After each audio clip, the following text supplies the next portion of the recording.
with me in January last year, you would have seen me having the time of my life. I was at the Belleville Velodrome along with 10,199 other people watching the boss. It was the most magical evening, and I had no idea at the time that it would leave me so inspired. I was inspired by what I saw on stage, I was inspired by people around me, and I was inspired by someone who wasn't even with me. The atmosphere was electric, the music was loud, and people were just having the time of their life. I wasn't meant to be there. I didn't have a ticket. At the last minute, somebody offered me a ticket, and I had to make the choice. Do I go or don't I go? At the time, I was going through some challenges in my life. And I know that you sitting here, you've probably got challenges. Could be job, money, relationships, could be any one of those. And you come at a point where you have to decide how are you going to face that challenge. My particular challenge was, at the time, I was 2/3 of my way through chemotherapy for breast cancer. And it wasn't fun, losing your hair is not cool. But I had to take a look at myself and say, how am I going to face this challenge? It was a master class in what I allowed to define me. Was it my hair? Was it my attitude? And any challenge you face can make you feel quite isolated from other people. And as much as people are there with you, supporting you, you're walking that road by yourself. But at that point, the only thing I could choose was how I face this, my attitude. So I decided, you know what? A night with Bruce Springsteen doesn't come along too often. I'm going to go. And my doctors have told me emphatically, stay away from crowds. As nice as you are, ladies and gentlemen, you've got germs. And I wasn't supposed to go near germs. But what the hell? Rules are made to be broken, so I decided I'm going. I was worried. The ticket was for standing room only. And my energy levels weren't great, my immune system had taken a knock, and I didn't know whether I could cope, but I was going to give it a damn good try. He's the most amazing performer. He doesn't just do the standard 45 minutes, 15-minute break, another 45 minutes. He is living a dream. He is having the time of his life. And it was so inspirational for all of us to be sharing his passion. It was the most amazing, amazing experience. I have to confess, the night before I was at another rock concert. I got tickets for Bryan Adams long before I got breast cancer, and I decided I'm not giving those up for anything. And it was wonderful to see him performing my most beautiful songs live, and at least I had a chair at that concert. So that was a bonus. But Bruce Springsteen brings an energy and a passion to everything that he does that I found quite remarkable. He enjoyed himself. It wasn't a job. This was living his dream. Now, how wonderful to go through your life living your dream and in the process giving enjoyment to everybody else at the same time. I want to grow old like Bruce Springsteen. I don't know if you know how old he is. He was 65 years old last year. And if I can rock and roll at the age of 65 like he does, I'm on a winning ticket. At the end of the concert, he played for 2.5 hours. Towards the end, the whole band went off stage to take a break.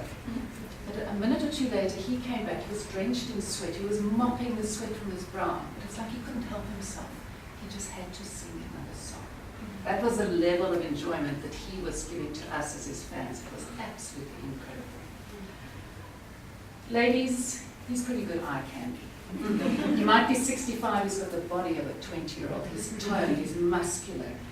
And I just kind of think he's seizing life and he's making the most of it. And I just love that about him. I just want to grow old. And Bruce Springsteen is growing old. A few days after the concert, a friend of mine sent me a photograph of him jogging along Hampstead Beach. And I couldn't resist. I had to show my husband. He took the phone, he looked at it some more. He gave the phone back to me and he simply said, I've got more hair than Bruce. One of the other reasons I was so inspired that night was one of the ladies that was with me in the crowd that I went with. Her name was Julie. She had long blonde hair, beautiful blue eyes, lovely smile, and she was fun to be with. And towards the end of the evening, she said to me, you know, my hip's a bit sore. Now that was no surprise. We'd been standing for 4 hours by that point. the surprise was that Julie was 83 years old. And she was there having the time of her life. She wasn't allowing her age to define her, exactly the same as Bruce Springsteen. They were choosing to live their life with passion.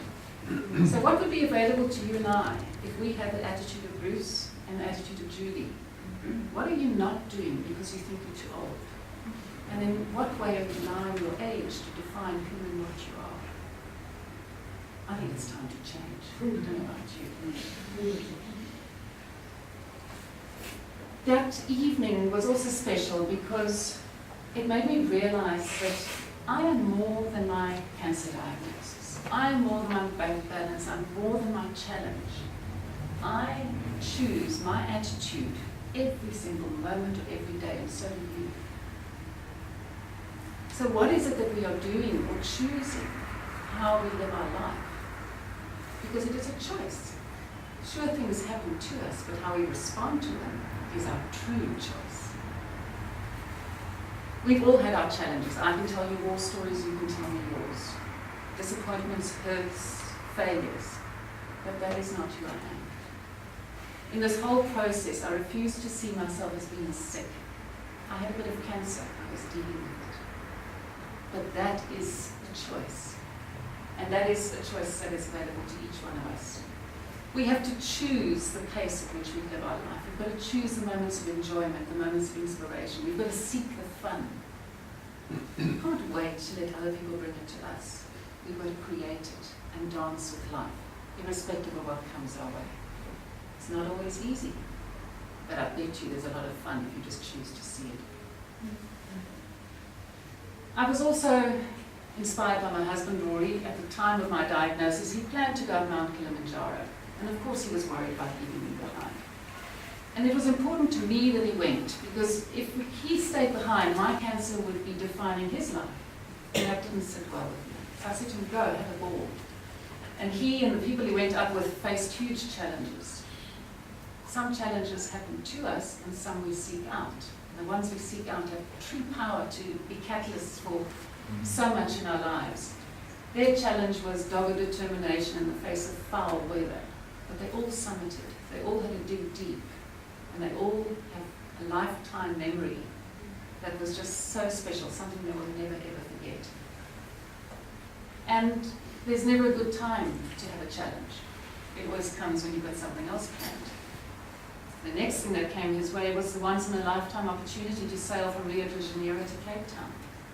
And once again, he was worried about leaving me. And we discussed it at length.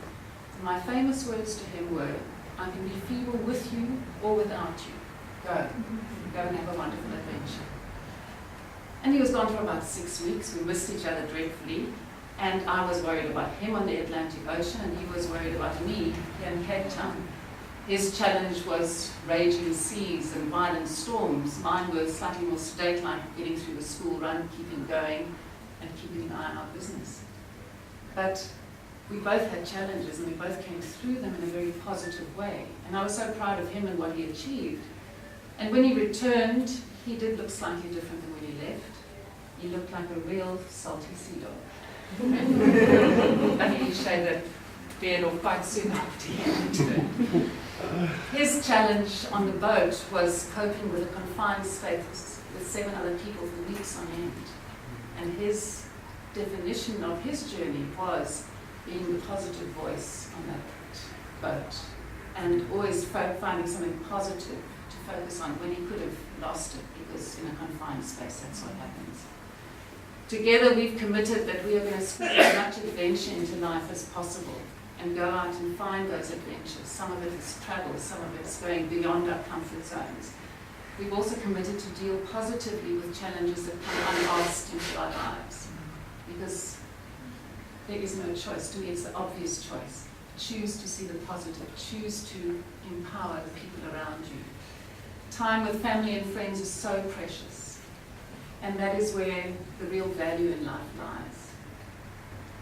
So we've got to squeeze the essence out of those moments, as much as our family may irritate us and leave them at some point. It's life.